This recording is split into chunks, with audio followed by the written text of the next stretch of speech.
네, 안녕하세요. 오토소닉스 소닉입니다. 메르세데스 벤츠의 GLC 300 쿠페고요. 시동을 걸도록 하겠습니다.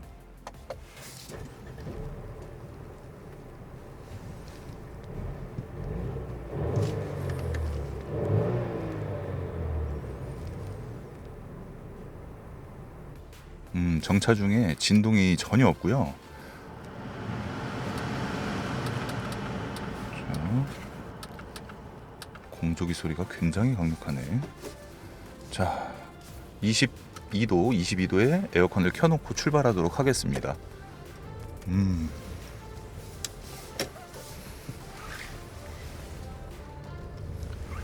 일단 차가 꽤나 묵직하게 나가요. 가속 페달을 살살 밟았을 때는 이렇게 막 팍팍 튀어나가는 그런 스타일은 아닙니다. 그리고 처음에 출발할 때 2000rpm 정도까지는 엔진 소리가 굉장히 정숙한데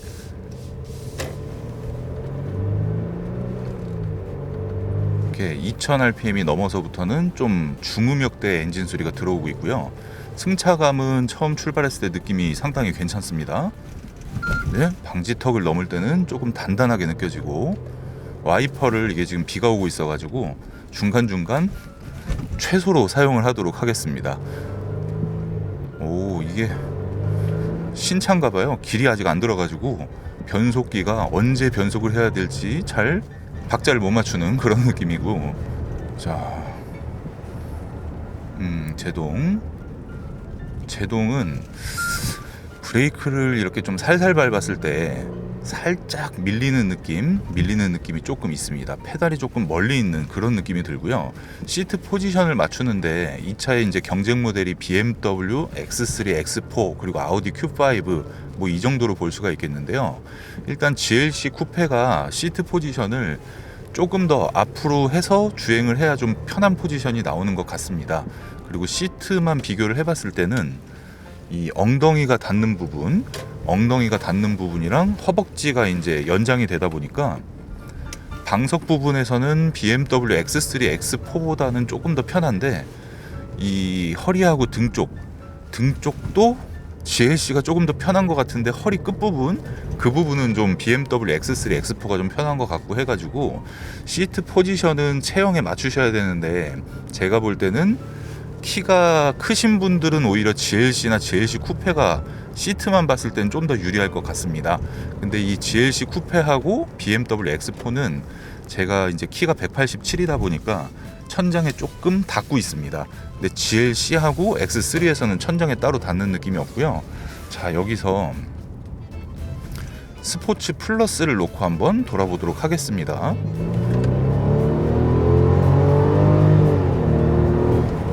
스포츠 플러스가 다이내믹함이 없네요. 다이내믹함이 거의 없고, 소리는 나쁘지가 않습니다. 딱 그냥 벤츠처럼 나가네요. 굉장히 편하게 나갑니다. 근데 엔진 소리가 굉장히 특이하게 들려옵니다. 다시 컴포트를 놓고, 이게 아까 전에 제가 처음 출발할 때 RPM이 2000 이상으로 올라갈 때는 엔진 소리가 좀 중음역대로 들린다고 말씀을 드렸는데, 처음부터 끝까지 이렇게 가늘게 올라가는 엔진 소리였다 그러면 가속을 할 때 엔진 소리가 이런 정도가 나오지 않을 것 같습니다. 이 차량은 그냥 4기통 가솔린이기 때문에 2,300에 들어간 것과 똑같은 엔진이라고 보셔도 될 것 같습니다. 그리고 이게 사륜구동의 SUV이고 차가 무게가 좀 아무래도 세단보다 무겁다 보니까 나가는 느낌에 있어서는 2,300에서는 그나마 RPM이 이제 4,000이 넘어가면 경쾌함을 느낄 수가 있었는데, 이 차량은 따로 그런 거는 못 느낄 것 같습니다. 다시 스포츠 플러스를 놓고 하나, 둘, 셋.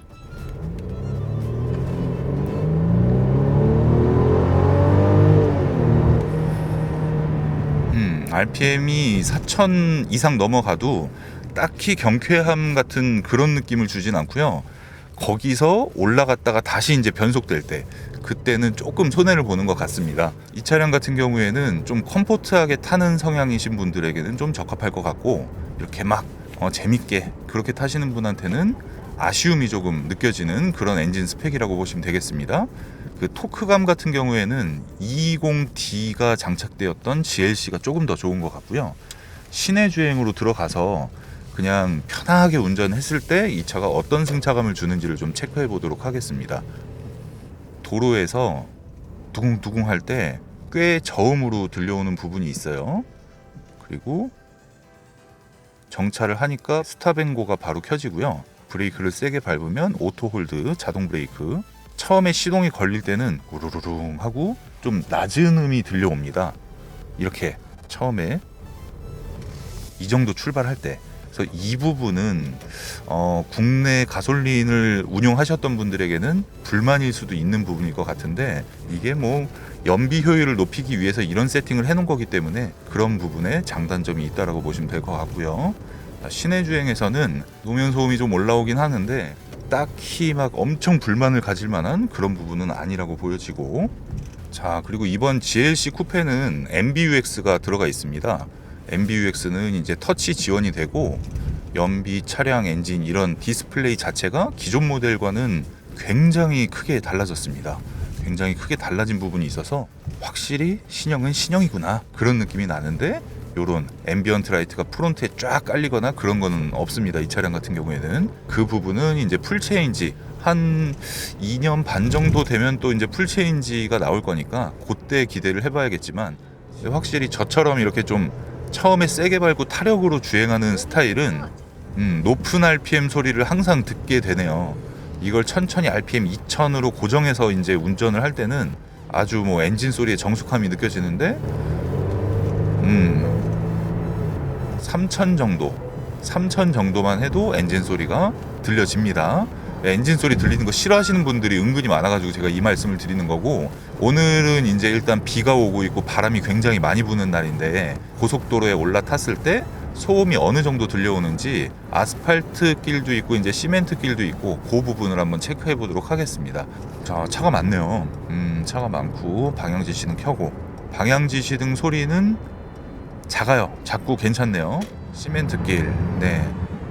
기존 GLC 쿠페와 비교했을 때 차이 나는 부분은 없네요. 소음 부분에 있어서는. 오늘은 이제 비가 오는 날이기 때문에 노면 소음보단 풍절음이 좀 많이 들려와야 되는 그 조건인데, 그래도 노면 소음이 이 정도인 걸 보면 마른 노면 상태에서는 꽤 많이 올라올 것 같고요. 지금 앞에 차량이랑 거리가 가까워지니까 HUD에는 경고 메시지가 뜹니다. 너무 가깝다 이렇게 경고 메시지가 뜨고, 갑자기 급제동을 하면 이 차도 급제동을 합니다. 근데 GLC하고 GLC 쿠페가 제동이 막 엄청 좋거나 그런 정도는 아니고요.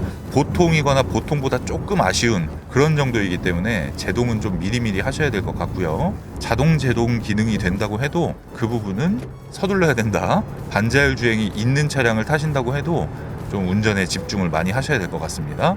저쪽에 이제 GV80 화이트 컬러가 있는데 저 차를 세워놨을 때 봤을 때랑 달리는 GV80을 볼 때는 또 느낌이 다르네요. GV80 구매하는 가격이면 이 GLC 쿠페를 또 구매를 할 수가 있습니다. 그래서 컨셉이 많이 다른데 개인 취향에 맞게 하면 되겠죠. 이게 껴줄라나 모르겠네. 방향지시등을 켜는데 벤츠가 안 껴주네요. 띠띠 하고 뒤에 차 다가온다라고 경고 메시지를 띄워줬습니다. 네, 지금은 오른쪽에 차가 뒤에 멀리 떨어져 있기 때문에 띠띠하고 경고등이 뜨진 않았습니다. 시트 쿠션이 은근히 편해서 그렇게 허리가 아프거나 그런 부분은 없고요. 시트 포지션이 너무 높지도 않고 낮지도 않고 딱 괜찮은 것 같습니다. 근데 사이드 미러는 차에 비해서 좀 작아요. 세단에 들어가는 저 앞에 CLS 400D에 들어가 있는 사이드 미러랑 GLC 쿠페에 들어간 거랑 똑같은 것 같아서 사이드 미러는 조금 작다. 가속을 할 때 수동으로 한번 주행을 해볼게요. 변속 타이밍을 놓쳐서 그런지 하고 좀 텀이 있네요. 다시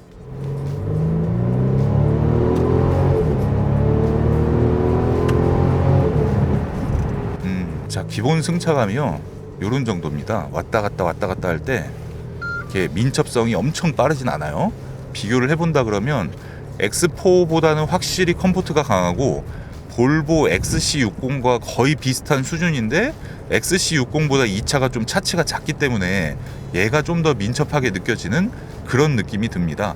그리고 브레이크를 이렇게 밟을 때 차가 이렇게 전면으로 쏠리는 부분이 적고 좌우가 밸런스에 맞게 이제 제동이 되기 때문에 운전을 그렇게 막 엄청 잘하지 않는 분이라고 해도 굉장히 편하게 주행할 수가 있을 것 같네요. 스포츠성이 강한 SUV를 좋아하시는 분들은 좀 마음에 안 들 것 같아요. 디자인과는 전혀 반대의 주행 능력을 지금 보여주고 있기 때문에 기본기는 굉장히 괜찮은데 재미가 하나도 없습니다. 그런 정도 느낌으로 보시면 될 것 같고요. 스포츠 플러스로 주행을 하도록 합니다.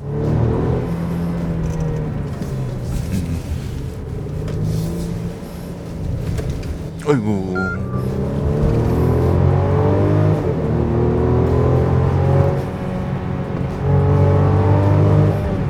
근데 소리는 재밌네. 소리는 재밌네. 제동. 어우, 꽤 밀린다, 꽤 밀려. 어우, 제동은 참 많이 아쉬운 부분이 있네요. 네, 지금 여기도 시멘트길인데요. 시멘트길에서는 확실히 이렇게 아주 미세한 진동은 잘 잡아주는데 그거보다 조금 거친 부분은 그대로 느껴지기도 합니다. 근데 제동은 확실히 조금 주의를 하면서 타야 될 것 같네요. 다시 이제 고속도로에 진입을 해서 정속 주행을 하는데 반자율 주행 옵션에 대해서 조금 인색한 편이기 때문에 프리미엄 모델을 선택을 하셔야지 반자율 주행이 장착되어 있습니다. 네, 다시 고속도로에 진입을 했습니다. 1차선으로 차선 변경을 하고 이렇게 밟았다 뗐다 하는데 고속도로에서는 확실히 속도가 올라가면 올라갈수록 소음에 대한 부분, 그 부분에서 아쉬움이 좀 있고요. 이 MBUX가 똥땅 하는 게 줄여도 계속 켜집니다. 계속 켜져서 이건 미리 세팅을 하고 주행을 해야 될 것 같고, 이 앞에 화면을 보시면 차가 이렇게 좌우로 막 흔들리거나 그런 부분이 없어요. 은근히 좀 단단한 편인데 단단하면서도 승차감이 나쁘지 않고 이 차량의 사이즈보다 조금 더 작은 차를 운전하는 그런 느낌이 GLC 쿠페에서도 듭니다. 아우디 Q5가 이제 또 출시가 되었기 때문에 그 차량이 아마 제가 볼 땐 얘보다 더 승차감이 편하지 않을까 그런 생각이 듭니다. 그래서 얘는 그 SUV만의 쓸 때도 약간 우 하는 게 있긴 하네. 자, 막 달리다 왔죠. 그 가솔린 차들이 에어컨 키고 이렇게 달리다가 딱 섰을 때 그 버퍼 하는 소리가 있거든요. 근데 얘도 있는데 그 뭐 포르쉐 카이엔 이런 거보다는 훨씬 난 것 같습니다. 진동이 일단 전혀 없어요. 그 소리만 좀 들리고 에어컨을 6단계 정도까지 해야지 좀 안 들리는 그런 정도로 정차 중에 구 하는 그 소리가 조금 들리긴 합니다. 제가 2,300을 탈 때도 보니까 항상 나는 게 아니라 나다 안 나다 그런 부분이 있더라고요. 그래서 요거는 타시는 분들은 분명히 마음에 안 드는 부분일 수도 있을 것 같습니다. 네. 자, 이게 보니까 후방 카메라는 있는데 서라운드 뷰는 없는 모델이네요. 네, 어찌됐건 간에 오늘 GLC 쿠페 시승을 모두 마쳤는데요. 페이스리프트 되기 전 모델과 된 후 이 모델에서 봤을 때 방지턱을 넘을 때 서스펜션이 그 받쳐주는 강도, 그 부분 말고는 딱히 주행에서 달라진 부분이 있는 것 같지는 않고요. 이 MBUX가 적용되고 화면이 이제 가로형으로 넓어졌죠. 그리고 시트 컬러 선택이라던가 뒤에 디자인, 전면부 디자인 뭐 요런 차이가 있다. 요 정도로 보시면 될 것 같고요. GLC 쿠페는 시트 포지션이 조금 특이하다 그래야 되나? 그래서 요거는 여성 운전자가 타시건 남성 운전자가 타시건 딱 그냥 표준 체형이신 분들이 편한 그런 시트 포지션인 것 같습니다. 그래서 전시장에서 의자를 맞춰서 이게 브레이크 뭐 이런 것도 해보고 요런 정도만 해도 이 차가 기본이 막 이렇게 막 딱히 특징이 있는 차량이 아니기 때문에 그 정도만 해도 이 차를 선택하는데 큰 도움이 되실 것 같으니까요. 가까운 전시장 가셔가지고 한번 GLC나 GLC 쿠페 시트 포지션도 한번 살펴보시면 될 것 같습니다. 네, 오늘 방송 제가 여기서 마무리하고 좋은 방송으로 또 찾아뵙도록 하겠습니다. 오토소닉스 채널 구독, 좋아요, 알림 신청 부탁드릴게요. 감사합니다.